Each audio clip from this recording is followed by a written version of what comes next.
આજે ગુજરાતની 8,000થી વધુ ગ્રામ પંચાયતોમાં ચૂંટણી યોજાઈ રહી છે। 751 ગ્રામ પંચાયતો સમરસ છે, તો 3,656 સરપંચની બેઠકો અને 16,224 સભ્યોની બેઠકો માટે 81 લાખ જેટલા મતદારો મતદાન કરશે। ત્યારે આજે સવારે 7 વાગ્યાથી અનેક જિલ્લાઓમાં શાંતિપૂર્ણ માહોલમાં વોટિંગ શરૂ થઈ ગયું છે। આજે સમગ્ર ગુજરાત રાજ્યમાં ગ્રામ પંચાયતની ચૂંટણી છે, ત્યારે નવસારી જિલ્લાની વાત કરવામાં આવે તો 45 ગ્રામ પંચાયતની ચૂંટણી શરૂ થઈ ચૂકી છે।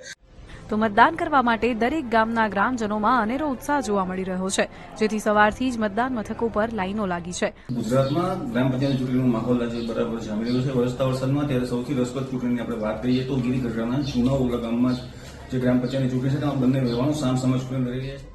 આ વર્ષે ચૂંટણીમાં ઉભા રહેનાર વેવાણ જયાબેન ડાંગોદરાએ સુરતમાં રહેતા ગ્રામજનોને પોતાના ખર્ચે સુરતથી 3 બસ ભરી મતદાન કરવા બોલાવ્યા।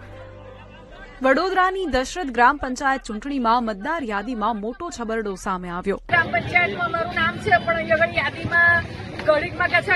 આખો વિડીયો જોવા માટે ડાઉનલોડ કરો દિવ્ય ભાસ્કર એપ।